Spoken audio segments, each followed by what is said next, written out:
Dear students, आज हम यहाँ पे एसोसिएट इसलिए हुए हैं क्योंकि मेरा एक टॉपिक रहा हुआ है एल्टन मायो का। हम पहले वो पढ़ेंगे और इसके बाद एक लीडरशिप का क्वेश्चन अभी अभी ये साल से इन्होंने नया पोर्शन डाला हुआ है, तो उसका भी लीडरशिप का रिगार्डिंग मैं आपको दे दिया हूँ, डेटा आपको PDF फॉर्मेट में आया हुआ है, तो वो भी हम लोग डिस्कस कर लेंगे। ओके, अब देखो हमने दो ऑथर के बारे में डिस्क्रिप्शन किया था, कौन कौन सा बोलो? पहला था, बोलो कौन सा? ये बच्चा लोग, पहला था हमने हेनरी थ्योर को देखा, फेडरिक को देखा। अब तीसरा इंपॉर्टेंट मैटर जो है वो है एल्टन मायो। यस, अब एल्टन मायो भी एक इंपॉर्टेंट कंट्रीब्यूशन रखता है इसके अंदर। ये टॉपिक अपना रहा हुआ है। अब देखो नया ऑथर आया हुआ है, ये पहले के पुराने जब एनुअल पैटर्न में PBM पढ़ते थे हम लोग, तो पहले ये नहीं होता था एल्टन मायो, लेकिन अभी है या नहीं, इसके ऊपर क्वेश्चन तो पूछेगा वो, तो इसलिए इसको भी उतना ही इंपॉर्टेंस है ना। अब वो समझा के दे रहा हूँ मैं। अब एल्टन मायो के बारे में पहले पढ़ते हैं, समझते हैं, उसके बाद हम आगे बढ़ते हैं। ओके बच्चे लोग, देखो अब एल्टन मायो उसने क्या निकाला और उसने एक्चुअली प्रिंसिपल जो बनाए वो अपने रिसर्च से बनाए, और वो रिसर्च कौन कौन से किए, उसको हॉथॉर्न एक्सपेरिमेंट बोलते हैं। एक्सपेरिमेंट्स यानी उसने एक्सपेरिमेंट करके करते एक हॉथॉर्न, यानी क्यों बोला उसको, एक कंपनी थी उसका नाम था हॉथॉर्न, तो उस कंपनी के अंदर उसने वो रिसर्च किया, पूरा एक्सपेरिमेंट्स किए। वो एक्सपेरिमेंट करने के बाद जब पॉजिटिव चेंजेस आए तो उसने वो एक्सपीरियंस को मैनेजमेंट के अंदर कंट्रीब्यूशन किया, उसको बोलते हैं contribution of Elton Mayo in management. Okay, तो यूनिट फर्स्ट का ये पार्ट है, निकाल लो फटाफट। यस, ये है एल्टन मायो। हॉथॉर्न एक्सपेरिमेंट के नाम से, हॉथॉर्न स्टडी के नाम से भी ये जाना आता है। एक बार इसको समझते हैं, इंट्रोडक्शन पढ़ते इसका एल्टन मायो का। ओके, उसके बाद मैं आगे आपको इसके बारे में उसने क्या एक्सपेरिमेंट्स किए हैं वो इसके बारे में हम समझते हैं। पहले देखो, समझोगे तो अच्छे से ईजिली लिख पाओगे, नहीं समझोगे तो फिर क्या होगा, प्रॉब्लम यहाँ पे लिखते नहीं आएगा। अब देखो यहाँ पे मैंने आपको जैसे बताया, PBM का जो क्वेश्चन है सिलेबस वो आउट ऑफ सिलेबस आता है, यानी क्या आपको क्वेश्चन बहुत कंफ्यूजन रहेगा, तो उसमें क्या करना है, आपको बेसिक नॉलेज, आपका रेफरेंस बनाकर उसको आपको सॉल्व करना है। जॉर्ज एल्टन मायो ये पूरा नाम है पर्सन का। इसने हॉथॉर्न एक्सपेरिमेंट में क्या क्या एक्सपेरिमेंट्स किए वो हम समझते हैं। पहले इसके बारे में इंट्रो पढ़ते हैं, कब ये पैदा हुआ, कब कहाँ हुआ, इसकी एजुकेशन क्या है, या फिर इसका कब ये डेथ हुई, इसकी कितने साल में उसने क्या किया, देखते एक बार। Professor George Elton Mayo was born on 1880 in Australia. Australia में पैदा हुआ भाई, ये है John Elton Mayo George. He was a son of middle class family, यानी बहुत मिडिल क्लास फैमिली से ये बिलोंग करता था। He obtained the degree of MA। Arts वाला बंदा है भाई, देखो आर्ट्स वाला बंदा कॉमर्स में तल कर रहा है, कुछ साइंस वाले बंदे, कुछ आर्ट्स वाले बंदे, हम कॉमर्स वाले बैठे बैठे ऐसे ही नहीं कुछ कर रहे हैं, नहीं कॉन्ट्रीब्यूशन, क्योंकि हम लोग को तो सिर्फ रेडीमेड करने आता है, कोई इनोवेशन है नहीं। In subject of logic and ethics and psychology at the age of 19। आप जब MA करते हो ना, MA तो MCOM की तरह नहीं होता कि ऑल सब्जेक्ट ले लो, नहीं। MA जो है वो MA एक स्पेसिफिक सब्जेक्ट होता है, लॉजिक एथिक्स यानी क्या होता है, कुछ code of behaviour, conduction of behaviour, यानी इस सब्जेक्ट्स के अंदर क्या सिखाते हैं मालूम आपको, कि how to behave with someone, यानी किस पर्सन से, टाइटल वाले पर्सन से कैसा बिहेव करना, वो एक इथिकल सब्जेक्ट होता है, वो MA में होता है, वो आपको सिखाते हैं। और साइकोलॉजी में उसने मास्टरी की है, MA master of arts 19 age में, यानी हमारे एज में लगभग उसने MA खत्म किया, और हम यहाँ पे BCom फर्स्ट ईयर पढ़ रहे नहीं। He also took a medical education, वाह बेटा, but due to insufficient incomes from medical profession, he joined graduate school of business administration, work as a professor in Howard University। देखो Harvard university में 1992 में उसने professor का job शुरू किया, क्योंकि उसके पास पैसों की कमी थी। अब देखो आर्ट्स वाला बंदा साइंस भी करके आया, हमारे इंडिया में नहीं होता है, लेकिन अमेरिका, ऑस्ट्रेलिया में, ये सब में आप कोई भी स्ट्रीम कोई भी आप ले सकते हो। यहाँ पे कैसा है, साइंस वाला बंदा साइंस लेगा नहीं, ऐसा नहीं है। यहाँ पे आप मास्टरी करने के बाद कोई भी स्ट्रीम ले सकते हो, विदेशों में ऐसा चलता है, उनका एजुकेशन सिस्टम बहुत ब्रॉड है, हमारे यहाँ पे नैरो कंसेप्ट चलता है। ओके, तो इसने क्या किया, इसने MA करने के बाद मेडिकल एजुकेशन लिया, यानी साइंस से बिलोंग किया। इनसफिशिएंट इनकम होने की वजह से उसने हार्वर्ड यूनिवर्सिटी के अंदर प्रोफेसर का जॉब किया। अब देखते हैं कि इसने आगे देखते हैं ये कब कब डाइड हुई इसकी? ही डाइड इन 1949, 68 ईयर्स के एज में उसने क्या किया अपना। अब यहाँ पे 1989 ये 49 ये गलत है, पूछो क्यों, पूछो क्यों ये डेट गलत है? क्योंकि 1992 में तो इसने यूनिवर्सिटी चेंज, हार्वर्ड यूनिवर्सिटी उसने चेंज मतलब लगाया प्रोफेसर का, तो ये डेट कैसे हुई इसकी 49 में, है ना? हाँ, तो ये डेट प्रिंटिंग मिस्टेक है, एक बार देख लेता हूँ मैं। हाँ, इसमें 1930, एक मिनट, इसका डेट देखना पड़ेगा मुझे कब हुई है, एक मिनट।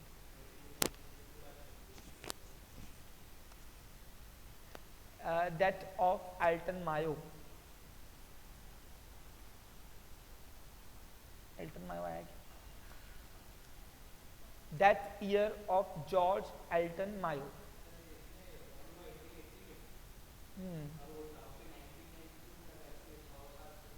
बॉर्न कहाँ हुआ है?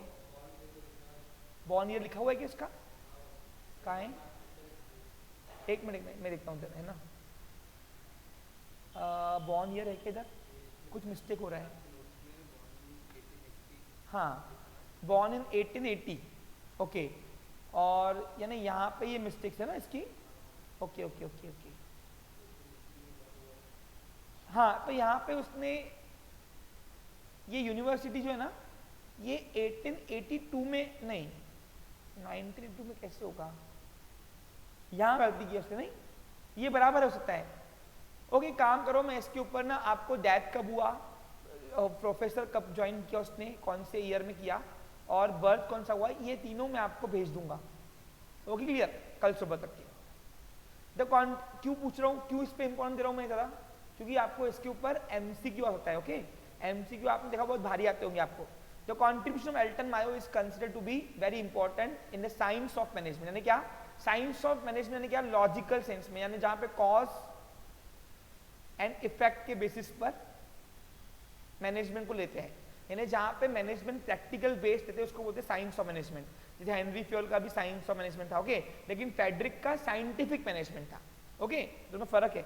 He has given a new direction to establish through an idea. Alton Mayo made a very important research in Hawthorne plant. मैंने आपको पता ना एक बहुत बड़ा प्लांट था हॉथॉर्न करके, उसमें उसने एक्सपेरिमेंट्स किया, इसलिए उसके एक्सपेरिमेंट को नाम दिया Hawthorne experiments of the western Electric company of the from 1924 to 1932। अब ये समझ में आता, ठीक है, क्योंकि उसका बर्थ हुआ होगा 1880 में, ठीक है, तो ये समझ में आएगा आपने को। USA, the experiment was spread over the period of 8 years, और ये पूरे वहाँ के एरिया में पूरा एक्सपेरिमेंट फेमस हो गया 8 साल की एज, 8 साल की कॉन्ट्रीब्यूशन में। तो कॉन्ट्रीब्यूशन ऑफ एल्टन मायो देखते हैं। Scientific management movement face powerful opposition, yes, from the worker, trade union and scientist also. Scientific management यानी कौन सा वाला जो अपन ने कहा देखा, इसमें फेडरिक ने और इसने है। साइंटिफिक मैनेजमेंट फेडरिक ने रखे थे, याद करो प्रिंसिपल्स, उसको अपोज किया गया ना, उसका क्रिटिसिज्म है ना, oppose by worker, oppose by ये एम्प्लॉय, प्रोड्यूसर, याद करो हमने पढ़ा है पीछे, तो उसके बारे में बता रहे हैं यहाँ पे। They arrive that scientific management neglect the human side of organisation, ये हमने पहले ही दिखा हुआ है, याद करो, ये इधर कहाँ पे अपोजिशन अपने ने किया नहीं, क्रिटिसाइज किया रहा। साइंटिफिक मैनेजमेंट जो था वो अपोज किए गए थे ना, उसके बारे में बताया जा रहा है अभी, क्योंकि फेडरिक टेलर ने वर्कर को एज ए क्या माना था, मशीन, क्या माना था, क्योंकि उसको लगता था कि वर्कर को ज्यादा रेम्युनरेशन से काम करके आता, नहीं ऐसा नहीं होता। पूछो क्यों? क्योंकि एक समय एक कैपेसिटी के बाद वो काम करेगा भी, आप पैसा दोगे भी तो वो काम नहीं करेगा, उसकी कैपेसिटी कब खत्म जाएगी, इसलिए यहाँ बताया जा रहा है उसके बारे में। उसने ह्यूमन साइड इग्नोर किया था, इसलिए the human relations movement comes into picture. और वो साइंटिफिक मैनेजमेंट का ड्रॉबैक लेकर एल्टन मायो ने ह्यूमन रिलेशन यानी क्या, इसने इमोशंस के ऊपर अपना एक्सपेरिमेंट किया है, इमोशंस के ऊपर। यानी इंसान सिर्फ पैसों से मोटिवेट नहीं होता है, इंसान को ह्यूमन रिलेशंस भी मैटर करता है, ये इसमें बताया गया है।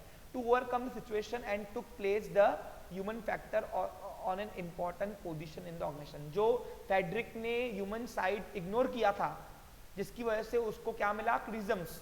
वही फैक्टर को लेकर इसने अपने नए एक्सपेरिमेंट्स किए, यानी इसने ह्यूमन रिलेशंस को इंपॉर्टेंट मैटर रखा है। यानी इसका कहना है कि इंसान के अच्छे रिलेशन सबॉर्डिनेट रहे तो वो अच्छा ज़्यादा काम करता है, उससे उसकी इफिशिएंसी बढ़ती है। तो ह्यूमन साइड इसमें ज़्यादा इंपॉर्टेंट दिया हुआ है। Okay, the human relation movement as a reaction to scientific management begins to the gain movement in USA in 1920। और वही अपोजिशन जो साइंटिफिक मैनेजमेंट यानी फेडरिक ने जो साइंटिफिक मैनेजमेंट में ह्यूमन साइड इग्नोर किया था उसको लेकर यहाँ पे उसने अपने नए एक्सपेरिमेंट स्टार्ट किए। स्टार्ट करने के लिए यहाँ पे लिखा हुआ है begin. Hawthorne study conducted Western Electric company in USA. ये कंपनी है जहाँ पे उसने अपने एक्सपेरिमेंट किए। कौन सी कंपनी था, Western Electric company. By Elton Mayo in research based on the human relationship movements. हाँ, ये याद ना एमसीक्यू आएगा। एल्टन मायो का जो रिसर्च है वो ह्यूमन रिलेशनशिप मूवमेंट्स पे दिया गया है। यानी यहाँ पे इंसान की मानवता यानी जो रिलेशंस बनाते हैं यानी इमोशंस जो इंसान रखता है किसके साथ, अपने सबॉर्डिनेट के साथ, तो वो यहाँ पे ज्यादा इंपॉर्टेंट करता है। जैसे एग्जाम्पल, आज की एग्जाम्पल दे रहा हूँ मैं। आज क्या हुआ, बच्चे तेज लिख रहे थे लेकिन कुछ बच्चों के ऊपर मैंने ऐसे सर ऐसे रखा, उनको सर किया तो उनका स्पीड अपने आप बढ़ गया, देखा मैंने। क्यों, क्योंकि उनको एक इमोशन अटैचमेंट हुई कि नहीं सर अपने बहुत केयर रख रहे हैं और इससे अपने को सर को प्रूव करके ना कि हम भी अच्छा करते हैं।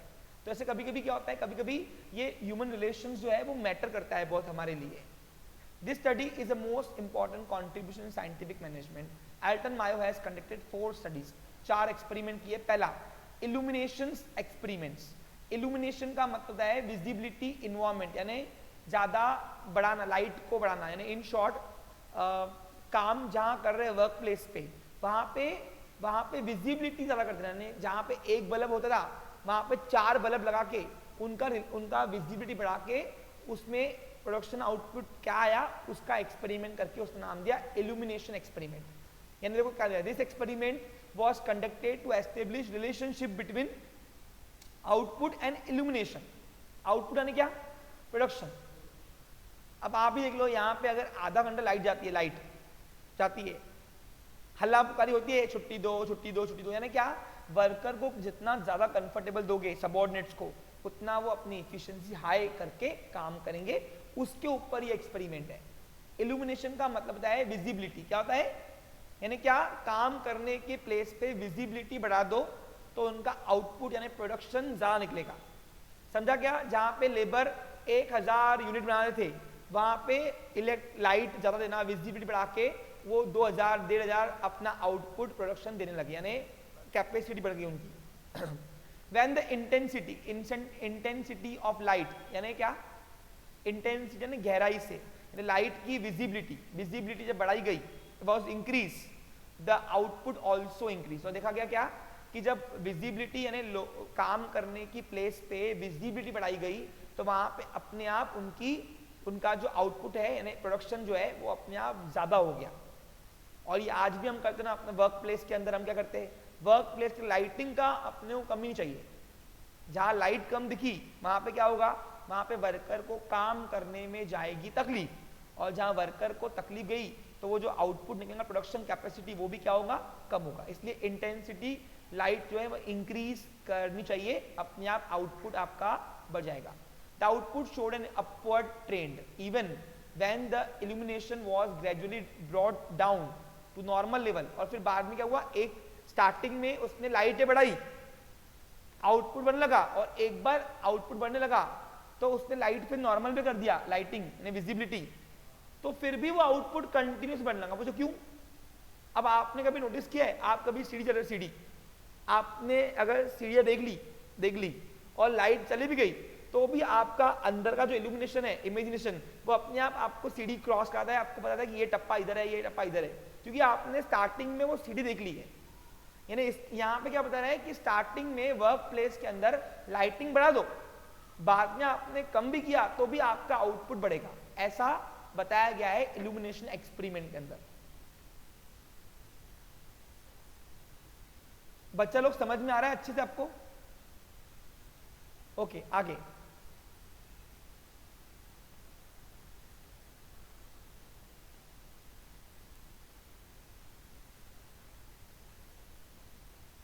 आगे बता रहा है Therefore, it was concluded that there is no consistent relationship between output of worker and illumination in the factory.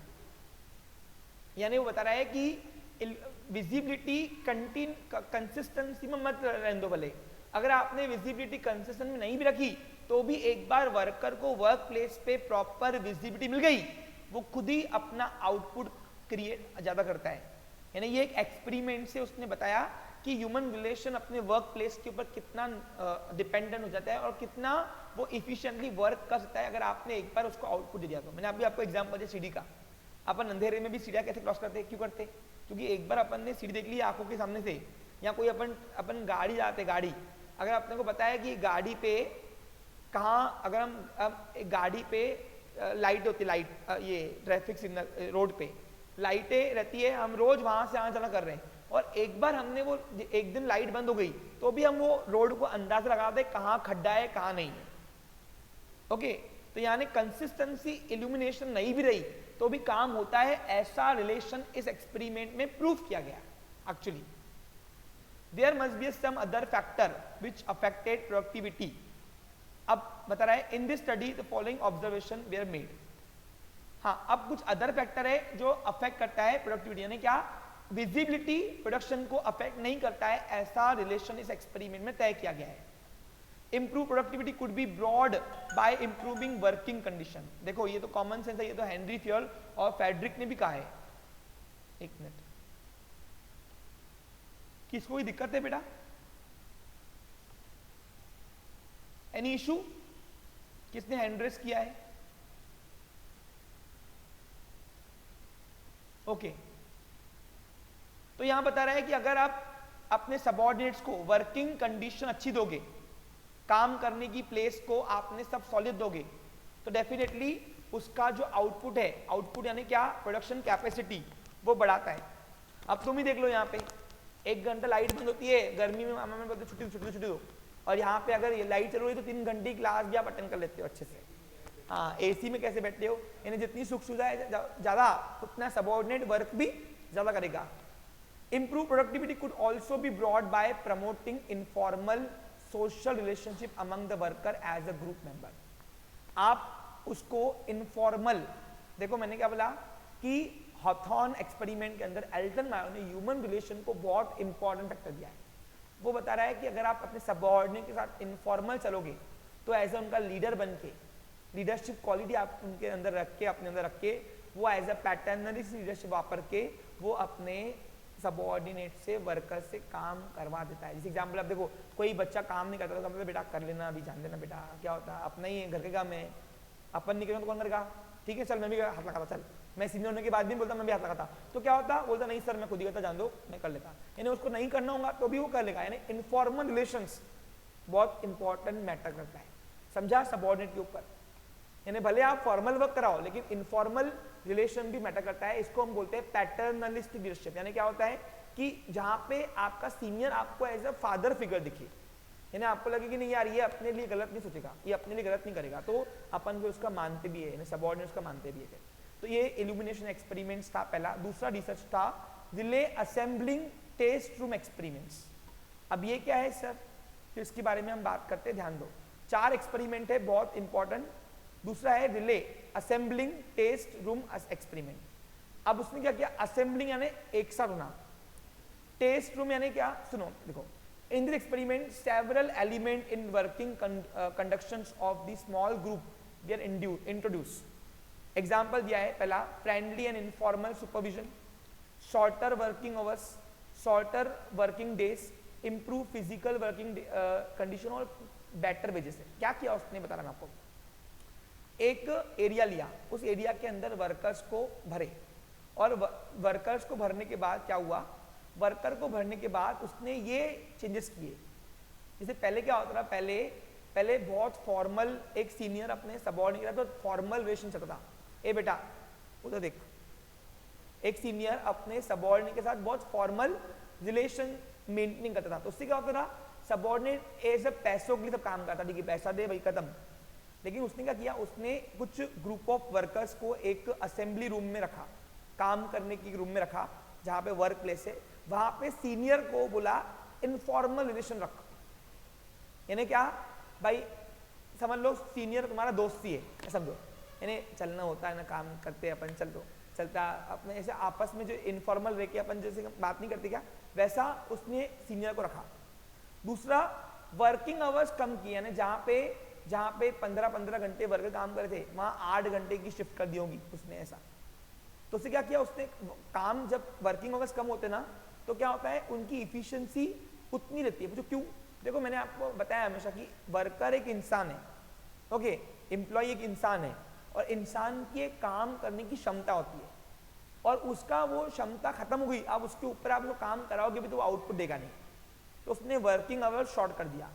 फिर वर्किंग डेज कर दिया शॉर्ट, यानी क्या कि जहाँ पे हफ्ते में 7 दिन काम करते वहाँ वर्कर को बोला 5 दिन काम करो, 2 दिन छुट्टी। जो क्यों, क्योंकि एक के बाद एक कंजम्पशन करने के बाद मिलने वाली यूटिलिटी कम होती है, लेकिन एक समय के बाद उसको फिर से कंजम्पशन करे तो क्या होगा, फिर यूटिलिटी बढ़ती है। तो वो यूटिलिटी कंसेप्ट यहाँ पे शायद लाया होगा उसने। क्या किया होगा, 5 दिन काम करो, 2 दिन आराम करो। 2 दिन आराम करने के बाद जब वो 7वें दिन फिर से वो फर्स्ट डे पर जब आए मंडे को, तो क्या हुआ, फिर वहां पे उन्होंने देखा कि इसकी काम करने की क्षमता बहुत बड़ी हुई है, क्योंकि वो फेडअप नहीं हुआ अपने काम से। और यही आप कंटिन्यूस रोज काम करोगे तो क्या होगा मालूम है, फेडअप हो जाओगे, फेडअप। तो वो यहाँ पे दिया गया, इन्हें वर्किंग आवर्स डेज कम कर दिए गए। फिर फिजिकल वर्किंग कंडीशन अच्छी रखी उन्होंने, और बेटर वेजेस, यानी क्या उनके मेहनत के हिसाब से उनको मेहनत ना मिला। ये 4-5 चेंजेस उसने किए अपने फैक्ट्री के अंदर। तो उस असेंबली रूम को रूम एक्सपेरिमेंट्स रूम कहा गया, इसलिए इसका दूसरा एक्सपेरिमेंट का नाम पड़ा रिले। रिले यानी रिलायबल, यानी उसके ऊपर हम निर्भर हो सकते हैं। असेंबलिंग टेस्ट रूम एक्सपेरिमेंट, यानी ये एक्सपेरिमेंट करके उसने क्या किया, अब आउटपुट देखो क्या मिला। Productivity and morale of group increase, वहां पे मोरल चाहिए, MORALE। मोरल का मतलब है हौसला, प्रोडक्टिविटी ना आउटपुट, यानी जो आउटपुट निकल रहा है, यानी जो प्रोडक्शन निकल रहा है उसको बोलते हैं productivity. And morale of group increase consistently, और जो ग्रुप, वो वर्कर का ग्रुप जो उसने रखा था, एक्सपेरिमेंट करा था इनके ऊपर, उनका काम करने की क्षमता जो है वो अपने आप बढ़ गई during the period of experiments, even when the improvement in the physical condition were withdraw. और बाद में क्या किया उसने, बाद में उसने वर्किंग कंडीशन के अंदर जो सुविधाएं थी वो निकाल दिया। लेकिन निकालने के बाद भी क्या हुआ, देखो क्या हुआ, and morale of the group were maintain, और उसके बाद भी उनका हौसला उतना ही ज्यादा इंपॉर्टेंट। यानी इन शॉर्ट इस एक्सपेरिमेंट में ये बताया कि जो मटेरियल चीजें वो ज्यादा अफेक्ट नहीं करती जितना हम इमोशनल अटैच होते हैं। यानी आपको वर्कर्स को इमोशनली अटैच करना है। मटेरियल चीजें आप कितनी भी दोगे, लेकिन इमोशनली अगर सीनियर अटैच ही नहीं है अपने सबॉर्डिनेट के साथ, तो वो उनके साथ काम ले सकता नहीं। और मैनेजमेंट यानी क्या होता है, management is not doing work, it is getting work done from subordinates. तो दूसरे एक्सपेरिमेंट में उसने ये दिया। From this experiment, it is concluded that some factors such as feeling of importance, देखो feeling of importance यानी emotions, recognition यानी appreciation यानी तुम्हारे काम की पहचान करना, उसको appreciate करना, attention देना, participating friendly supervision are the key factor for higher productivity। यानी इस एक्सपेरिमेंट से ये मालूम पड़ा, इस एक्सपेरिमेंट से ये प्रूफ हुआ। ये कौन, हाँ मिताली बोलिए, मिताली बोलिए, एनी इशू?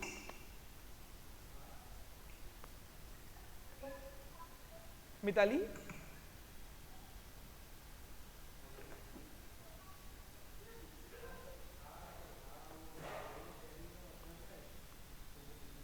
ये एक्सपेरिमेंट से हमारे को ये प्रूफ हुआ है बच्चा लोग कि आप फिजिकल वर्किंग कंडीशन अच्छी दोगे भी, लेकिन अगर मेंटली प्रेशर दोगे उसको, वर्कर को, सबऑर्डिनेट्स को, तो काम नहीं करेगा। उसको मेंटली फ्री करो, यानी क्या, कहीं कहीं इनफॉर्मल रिलेशन रखो। आप देखो, आपने नोटिस किया होगा, मैं जब आपको पढ़ाने आता हूँ तो कोई फॉर्मल वेयरिंग नहीं करता हूँ। क्यों, आपको लगना चाहिए सर अपने ही है, भाई अपन बिंदास पूछ सकते हैं उनसे, है ना। लेकिन यही मैं अगर फॉर्मल वेयर पहन कहूँगा तो तुम डरोगे पूछने में, या कभी मैंने स्ट्रिक्ट सुपरविजन कहा तो तुम डरोगे। इसलिए फ्रेंडली एटमॉस्फेयर, इमोशनली अटैच करना, रिकॉग्निशन, पार्टिसिपेटिंग, अटेंशन देना, ये फ्रेंडली सुपरविजन करना भी एक इंपॉर्टेंट मैटर करता है प्रोडक्टिविटी बढ़ाने में। ओके, क्लियर, समझा आपको? तीसरा एक्सपेरिमेंट था मास इंटरव्यू प्रोग्राम। अबे मास इंटरव्यू प्रोग्राम क्या होता है, बड़े पैमाने पे उसने इंटरव्यू लिया। अक्सर इंटरव्यू नॉर्मल बात थोड़ी ना है, वो तो लेते ही है, आज नॉर्मल बात है ये, लेकिन उस समय में, अब ये 90s की बात हो रही है, उस समय में इंटरव्यू वर्कर को काम देने के पहले इंटरव्यू लेना, ये ऐसे मन में भी नहीं आता था। और इसने क्या किया, इसने मास इंटरव्यू लिया, मास इंटरव्यू। इसका बेटर वो क्या मिला बताओ आउटपुट, क्यों इसने ये एक्सपेरिमेंट किया बता रहा मैं आपको। देखो इसने प्रोड्यूसर को बताया कि आप वर्कर को काम देने के पहले उसका इंटरव्यू लो, क्वेश्चनिंग करो, बहुत सारा क्वेश्चनिंग करो उनसे, और उनसे डेटा कलेक्ट करो, यानी इन शॉर्ट एक प्रकार से डेटा कलेक्ट होता अपना यहाँ पे। अब देखो 20,000 लोगों से वर्क, अब सिलेक्शन इतने लोगों नहीं करना है, लेकिन इंटरव्यू सबसे लो। पूछो क्यों? जब हम उनसे क्वेश्चनिंग करेंगे तो क्वेश्चनिंग करने के बाद वो उनको बिना जॉब के हमको बहुत सारा डेटा मिल जाएगा। अब आप बताओ इंटरव्यू में जो भी वर्कर आए होंगे उनसे अगर एक एक क्वेश्चन भी अगर हमने पूछा होगा एक टाइम एक वर्कर से और उनका आंसर अगर आया होगा तो हमारे माइंड के अंदर नए नए आइडियाज डेवलप हुए, और आइडियाज डेवलप हुए तो वो आइडिया जो अच्छी लगी वो अपने इंडस्ट्री में लगा दो, यानी अपने बिजनेस लगा दो। तो इससे बेनिफिट क्या होगा? इससे बेनिफिट ये होगा, एक मिनट बेटा नीचे जाके बात करो, हो गया बैठो, हाँ ठीक है। इसका बेनिफिट क्या हुआ होगा? इसका बेनिफिट ये हुआ होगा कि 20,000 लोगों के आइडियाज हमको कलेक्शन मिला, और जो अच्छी आइडिया होंगी वो हम अपने बिजनेस में इंप्लीमेंट करके फुकट में अपने को आइडिया मिला। सबसे मेन होता है इनोवेशन के लिए आइडिया, क्रिएटिविटी। तो क्रिएटिविटी इससे पैदा हुई, यानी 20,000 लोगों से इंटरव्यू लिया, बुलाया उनको, और जॉब सबको नहीं दिया। आज ये इन शॉर्ट में बोल सकता हूँ इंटरव्यू प्रोग्राम शुरू जो हुए होंगे वो एल्टन मायो के देन से ही होंगे। आज जो बड़ी बड़ी कॉर्पोरेट सेक्टर जॉब देने के पहले इंटरव्यू देती है, बहुत सारी आइडियाज कलेक्ट करती है, देती है एक वर्कर को, लेकिन 100 लोगों से इंटरव्यू लेती है ताकि 100 आइडियाज कलेक्ट हो जाए, और वो 100 आइडिया कलेक्ट होने के बाद क्या होगा, नया इनोवेशन आता है बिजनेस के अंदर, है ना, क्रिएटिविटी बता देते हो। तो ये जो कंसेप्ट हुआ होगा शायद इसी से आया होगा मेरे हिसाब से। In this experiments about 20,000 workers were interviewed. Object was to collect information. देखो क्या ऑब्जेक्ट है इसका, इन्फॉर्मेशन कलेक्ट करो from the worker on their working line, ताकि हमें ड्रॉबैक मालूम पड़ेगी वर्किंग में क्या ड्रॉबैक है लाइन में, या क्या बेनिफिट्स है, या हम अपने एरिया को कौन सी एरिया को हम और इम्प्रूव कर सकते हैं डिपार्टमेंट के अंदर, एंड अंडरस्टैंड देयर नीड्स। और वर्कर को समझने का मालूम पड़ा कि एक्चुअली वर्कर के मन में क्या है और वर्कर किससे मोटिवेट होता है। सबके व्यूज अलग अलग आए, इससे टॉप लेवल मैनेजमेंट को आइडिया जनरेट हुई, यानी इन्फॉर्मेशन कलेक्ट हुआ, डेटा कलेक्ट हुआ। The result again confirm importance of the informal relation. और फिर से यहाँ पे भी इनफॉर्मल रिलेशन इंपॉर्टेंट मैटर रहा, क्योंकि social needs and their influence, यानी उसको प्रभावित करने वाला बिहेवियर वर्कर का यहाँ पे साबित हुआ। ये तीसरे एक्सपेरिमेंट में मास इंटरव्यू प्रोग्राम, मास यानी बड़े पैमाने पर। कितने बड़े पैमाने पर? 20,000 लोगों को इंटरव्यू लिया, सोचो, समझा? ये टाइम खोटी नहीं होता, इसे कलेक्शन ऑफ डेटा बोलते हैं इसको हम। और चौथा जो एक्सपेरिमेंट किया है उसने, वो किया है bank wiring observation room experiment. यानी क्या, 14 वर्कर्स ऑब्जर्व किए गए। देखो, a group of 14 workers they are observing with regard their work behaviour, यानी 14 वर्कर को एक एरिया के अंदर छोड़ा गया। Conclusion drawn was that existence of informal productions norms and rules decided by the worker. This were restrictive in nature and were lower than the official requirement production norms and rules. तो यहाँ क्या बता रहा है, देखो इसमें क्या हुआ है, इसमें this were restrictive in nature and were lower than officially required production norms. यानी ये लाइन जो है, इस लाइन के थ्रू हमने एक्सपेरिमेंट किया, यानी इसका मतलब क्या हुआ, देखो ये जो बैंक वायरिंग रूम है ना, ये क्या होता है, एक रूम रखा उसके अंदर, उसने 14 वर्कर्स को रखा ऑब्जर्व करने के लिए, मतलब काम करो इस एरिया के अंदर, यहां से निकलना नहीं है। इसका बेनिफिट क्या हुआ, इनफॉर्मल प्रोडक्शन नॉर्म्स यानी rules decided by the workers.